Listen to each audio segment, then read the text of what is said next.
علی بھائی اگلا سوال ہے کہ درود ابراہیمی میں آل ابراہیم پر جو درود پڑھا جاتا ہے آخر اس سے کیا مراد ہے؟ کیونکہ عموماً یہودیوں کی جانب سے بھی مسلمانوں پر یہ طنز کی جاتی ہے کہ ہم بنی اسرائیل ہی آل ابراہیم ہیں اور ہم پر درود پڑھے بغیر تم لوگوں کی نماز نہیں ہوتی۔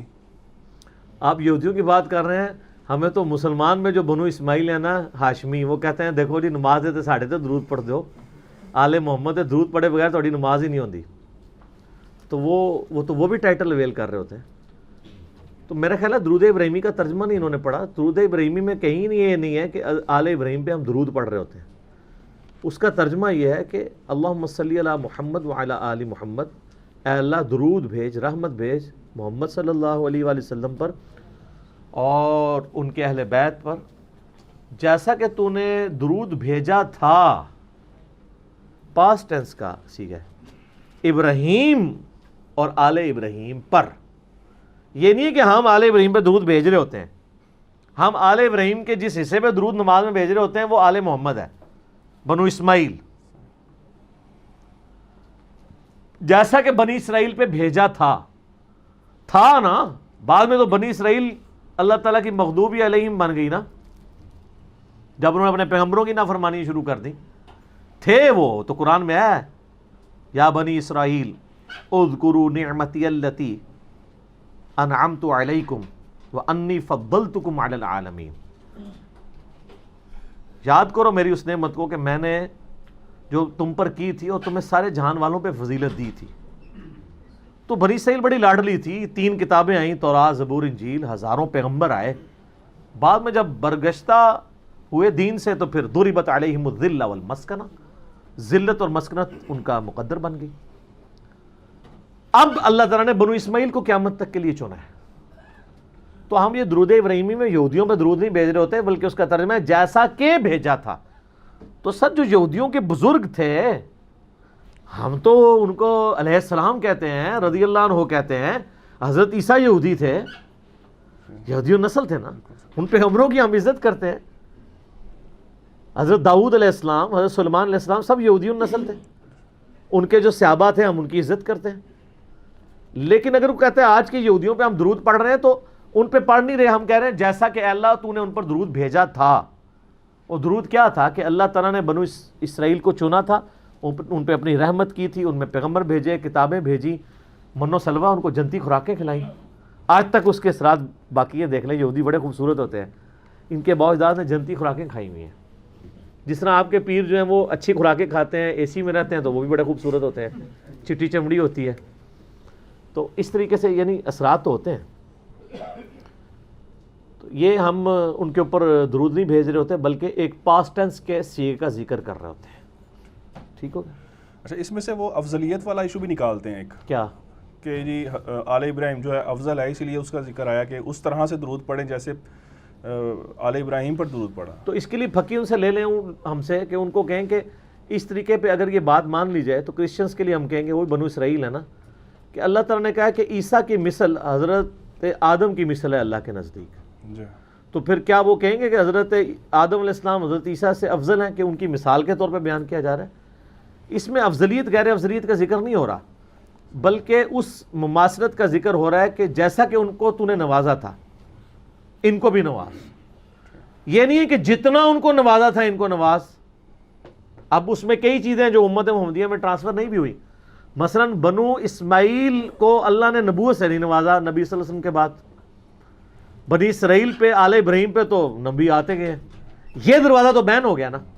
لیکن ایک فضیلت ایسی دی کہ بنو اسرائیل کی جو نبوت تھی، ان کے جو پیغمبر تھے وہ وقت کے لیے اور ایک قوم کے لیے ہوتے تھے۔ بنو اسماعیل کے پیغمبر کو اللہ تعالیٰ نے پوری جہان والوں کے لیے بنایا اور قیامت تک کے لیے بنایا۔ تو جیسا کہ اس میں بات فضیلت کی ہو رہی ہے، اس کی انٹینسٹی کی نہیں ہو رہی، اس کی فارمز کی یا موڈز کی یا کیٹیگرائزیشن کی بات نہیں ہو رہی ہے۔ ٹھیک ہے، تو ہم تو کہتے ہیں، ہم تو مطلب افضلیت دیتے ہیں۔ اگر کوئی دینا چاہتا ہے کہ جی ہم حضرت عیسیٰ سے زیادہ محبت کرتے ہیں نبی علیہ السلام سے بڑھ کے، اور نبی علیہ السلام سے بھی محبت کرتا ہے، تو ہم اس کو کافر تو نہیں کہتے، ہم کہتے ہیں کسی پیغمبر کی نفی نہ کرے، لا نفرق بین احد من رسلی۔ ٹھیک ہے، اگر کرسچن کہتا ہے کہ میں محمد رسول اللہ کو بھی مانتا ہوں لیکن میری زیادہ عقیدت حضرت عیسیٰ کے ساتھ ہے، دین وٹ، کیا فرق پڑ جائے گا؟ یہاں تو سنی شیعہ حضرت علی و بکر کی محبت کے اوپر لڑ رہے ہیں، اس سے کیا دین کے اوپر فرق پڑتا ہے؟ اس سے بھی نہیں کوئی فرق پڑتا، اس سے بھی کوئی فرق نہیں پڑتا اس حوالے سے۔ باقی یہ ٹھیک ہے کہ نبی علیہ السلام نے کہا کہ تم مومن کامل نہیں ہوگے جب تک سب سے بڑھ کر نہ ہو جاؤں، ٹھیک ہے؟ تو اگر کوئی کسی میں کسی حوالے سے کمزوری پائی جاتی ہے، ویسے کلیم تو کوئی نہیں کرے گا کمزوری پائی جاتی ہے، پریکٹیکلی تو سارے مسلمانوں کے دل میں رسول اللہ کی جو محبت ہے نا، وہ دنیا کی محبتوں سے کم ہی ہے، کیونکہ جب ہمیں چوز کرنے کی باری آتی ہے نا، تو ہم رسول اللہ کی محبت میں گلے پھاڑ کے نعرے تو لگا سکتے ہیں گستاخانہ کارٹونز کے اوپر، داڑھی نہیں رکھ سکتے۔ داڑھی رکھنے سے ہمیں کون سی چیز مانے ہوتی ہے؟ محبت کا تقاضا ہے۔ آج تک یہ جو نوجوان شیشے توڑ رہے ہیں، کسی نوجوان نے آ کے اعلانیہ نیت کی ہے کہ تم نے رسول اللہ کے کارٹون بنائے صلی اللہ علیہ وآلہ وسلم اور ان کی مبارک داڑھی میں بم دکھایا تو میں داڑھی کر آج سے پہلے نہیں رکھی تھی، میں ہوں رکھتا جے، چلو آ جاؤ نال ٹھوس۔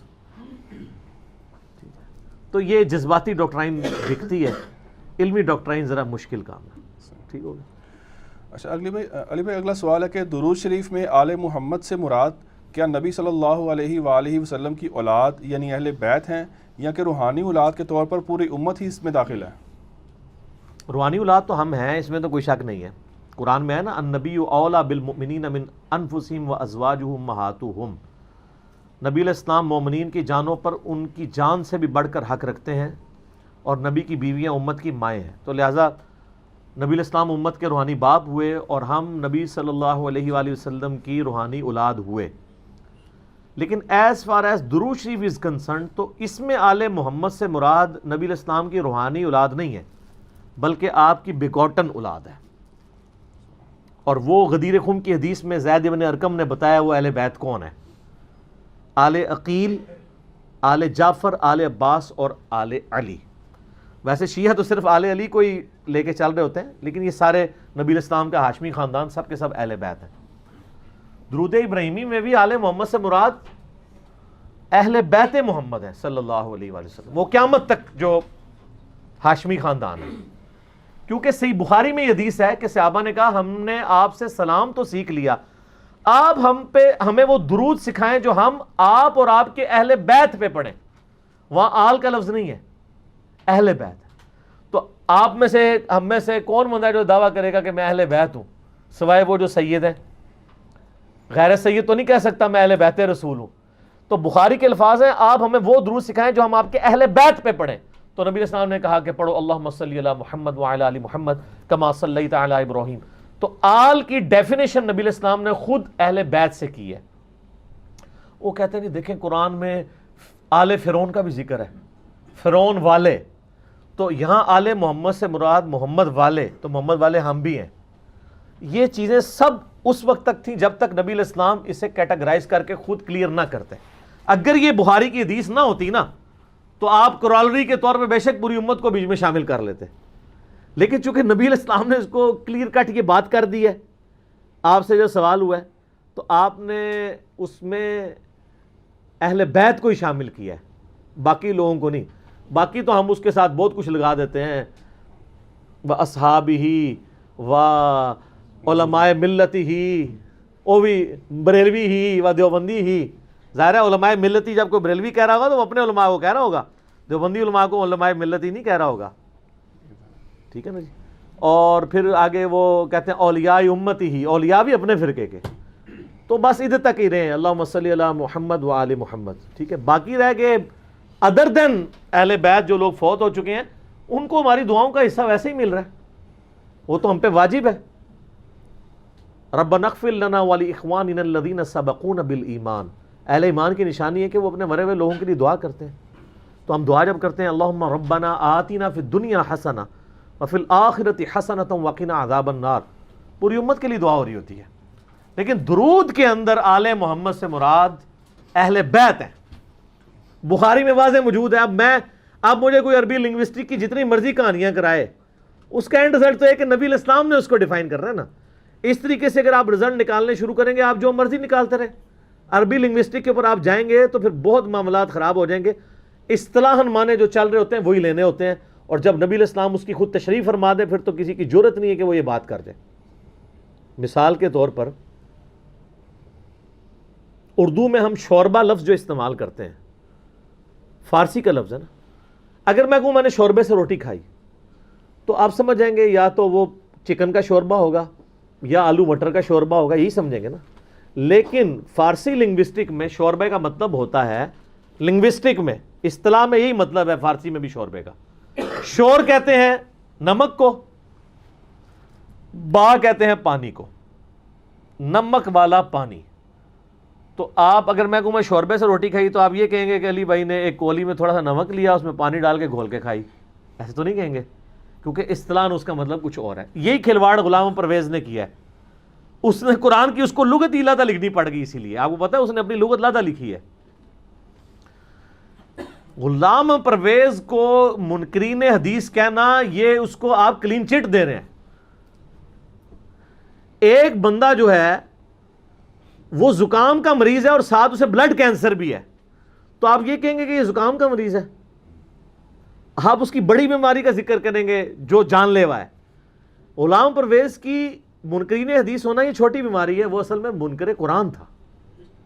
منکر حدیث بعد کی بات ہے, اس نے قرآن کی تعریف کی ہے, قرآن کے الفاظ اسی طریقے سے خود اپنا لقمہ ان کے منہ میں ڈالا ہے, اور جہاں جہاں پھر وہ چوری کرتا ہے تو پکڑا جاتا ہے. اگر میں آپ سے کہوں کہ جب سے میں نے بریانی کھائی ہے میرے سینے میں آگ لگی ہوئی ہے, تو میرا بچہ بھی اس آگ سے مراد فائر نہیں سمجھے گا جو لکڑی سے لگتی ہے, بلکہ اصطلاحاً مانا لے گا جلن. لیکن اگر آپ کہ نہیں جی وہ اردو کی ڈشی میں آگ کہتے ہیں جو لکڑیوں سے جلائی جاتی ہے, تو یہ اصل میں وہ والی آگ کا ذکر کر رہے تھے, آپ کو سمجھ نہیں آئی ہے, تو اس کے لیے پھر آپ کو زیادہ لغت لکھنی پڑے گی. یہی غلام پرویز نے کیا ہے قرآن کے ساتھ, اور سب سے بہتر رد ان کا کیا ہے جاوید احمد غامدی صاحب نے.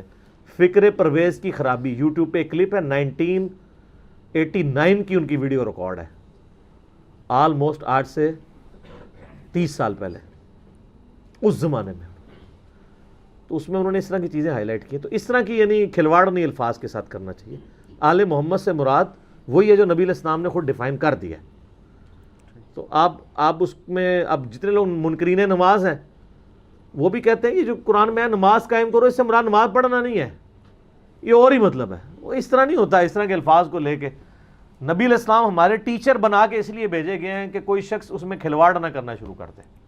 آپ کچھ بھی کر سکتے ہیں, اور اس کی پریکٹیکل مثال آپ کے پولیٹیکل لیڈرز کے جب بیانات آتے ہیں تو کیسے چمچے اس کو ڈیفینڈ کرتے ہیں. پہلا وہ بیان کہتے ہیں کہ آپ نے ہمارا بیان سیاق و سباق سے ہٹا کے بیان کیا ہے. کہانی کہنے کا مطلب کہا وہی کچھ ہوتا ہے, لیکن اب اتنی جرت نہیں ہے کہ الفاظ واپس لیں. کوئی زیادہ دلیر ہوتا ہے وہ پھر اس کی تعویل کرتا ہے, جی وہ اصل میں جیسے ہمارے پرائم منسٹر صاحب نے وہ یو ٹرن کی بات کی کہ وہ لیڈر ہی نہیں ہوتا جو یو ٹرن نہ لے. اب یہ انتہائی عجیب و غریب بات تھی اردو لنگوسٹک میں, یعنی یہ فضول بات ہے. لیکن وہ عارف الوی صاحب ہمارے جو پریزیڈنٹ ہیں, پڑھا لکھا بندہ ہے, وہ اس کی شرح بیان کر رہے ہیں. آگے سے شرح بیان ہی اس وقت کرنی پڑتی ہے جب کہانی غلط ہو جائے. نہیں وہ اصل میں وہ یہ نہیں یہ کہنا چاہ رہے تھے, یہ نہیں, اس طرح. ٹھیک ہے, یو ٹرن کا مطلب یہ ہوتا ہے کہ آپ اپنے مقصد کو پیٹھ دکھا جائیں. اسٹریٹجی اڈاپٹ کرنے کو یو ٹرن نہیں کہتے. انگلش میں جو یو ٹرن کا لفظ ہے وہ استعمال ہوتا ہے آپ اپنے ہدف سے ہٹ جائیں, یعنی جانا ادھر تھا, یو ٹرن لے کے ادھر ہو گئے. لیکن اگر کوئی گھوم گھما کے دوسرے راستے سے وہیں پہنچنے کی کوشش کرے, اسے یہ یو ٹرن نہیں کہا جاتا, چینج آف اسٹریٹجی کہا جاتا ہے, اور وہ ظاہر ایک لیڈر کی نشانی ہے. اور یہی تعویل بعد میں پھر ان کے ماننے والوں نے کی کہ وہ یو ٹرن سے مراد وہ والا یو ٹرن نہیں لے رہے تھے, لیکن عرف عام میں یو ٹرن سے مراد وہی ہوتا ہے. یہی ڈاکٹر سراج صاحب نے کیا. ڈاکٹر سراج صاحب اکثر وحدت الوجود, میں کہ سر تسی وحدت الوجود, جب میری ملاقات ہوئی 2008 کے اندر, وہ کہتے ہیں انجینئر صاحب میرا وحدت الوجود وہ نہیں ہے جو صوفیوں والا ہے, وہ ڈاکٹر اسرار کا وحدت الوجود کوئی اور ہے. اور میں نے کہا جی جب وحدت الوجود آپ بول رہے ہیں تو وہی مانا جائے گا جو اسٹیبلش ہے عرف عام میں. لہذا جو ٹرمز ایز اے ٹرمز استعمال ہو رہی ہوتی ہے نا, یا تو آپ جب بیان کریں تو اس کے لیے پھر کوئی اور ٹرم ڈیوائز کریں. جیسے میں نے دیکھیں اپنی ذاتی ٹرمز ڈیوائز کی ہیں. بابی, وابی کے مقابلے پہ بابی, کہ نہ میں وابی نہ میں بابی, میں ہوں مسلم علمی کتابی, بابوں کا دفاع کرنے والا. اب میں نے کسی کی ٹرم تو چوری نہیں کی نا, بابی ایک ٹرم ڈیوائز کی ہے تو مجھے حق ہے. آپ نے اگر کوئی نیا کنسیپٹ دینا آپ اپنی ٹرم ڈیوائز کریں اور وہ پھر بتائیں, لیکن جب آپ وہی والی ٹرم یوز کریں گے پھر اس میں نقصان ہو جائے گا. ٹھیک ہے. اچھا نبی آپ نے اہل بیت کا ذکر کیا، اس میں ایک پوائنٹ ہے وہ کلیئر کر دیں کہ حدیث قصہ کے اندر صحیح مسلم کے اندر جو اہل بیت ہیں وہ وہی ہیں جو پانچتن پاک کا کانسیپٹ دیا جاتا ہے، اور جب کہ آپ نے غدیر خم کی حدیث بیان کی اس میں اہل بیت سے مراد جو ہے یہ دو ڈیفرنٹ چیزیں آپ کمپیئر کر رہے ہیں نا. یہ تو اہل بیت کہا گیا نا دونوں. نہیں وہ تو اہل بیت ہے نا. یہ تو آپ اس طرح کہہ رہے ہیں اگر کسی اور حدیث میں آتا نا اس وقت تو انہوں نے اہل بیت ہونا تھا نا. حضرت حسن حسین کی شادی ہو کے ان کے بچے تو نہیں ہوئے ہوئے تھے نا, انہوں نے اہل بیت ہونا تھا نا. باقی نبی علیہ السلام کے جو باقی خاندان کے لوگ ہیں وہ اس میں الٹیمیٹلی شامل ہیں. غدیر خم کی حدیث میں اہل بیت, قرآن اور اہل بیت کا جو ذکر آیا صحیح مسلم کی, تو زید ابن ارقم نے خود ڈیفائن کیا نا کہ اہل بیت سے مراد کون سے ہیں, اور اس میں انہوں نے نبی علیہ السلام کی بیویوں کو بھی خارج کر دیا. انہوں نے کہا کہ جو یہ اہل بیت ہیں یہاں اہل بیت سے مراد حضور کی بیویاں نہیں ہیں, بلکہ اس سے مراد وہ ہیں جو نبی علیہ السلام کے دودھ کے رشتے کے لوگ ہیں جن پر قیامت تک کے لیے صدقہ حرام ہے, اور وہ ہیں آل عقیل, آل جعفر, آل عباس اور آل علی. اچھا مجھے بتائیں, یہ شیعہ سے ذرا پوچھیں, یہ مسلم بن عقیل اہل بیت نہیں تھے؟ اہل بیت جب وہ کہتے ہیں جی اہل بیت کے اتنے لوگ شہید ہوئے, اس میں مسلم بن عقیل کو, تو مسلم بن عقیل تو آل علی تو نہیں ہے, عقیل تو بڑا بھائی تھا مولا علی کا. ان کی ڈاکٹرائن میں تو پھر وہ بھی فارغ ہو جائے گا اہل بیت سے, وہ ماننا پڑے گا. تو یہ ان کی بات بالکل غلط ہے. نبی علیہ السلام کے خاندان کی بات ہو رہی ہے.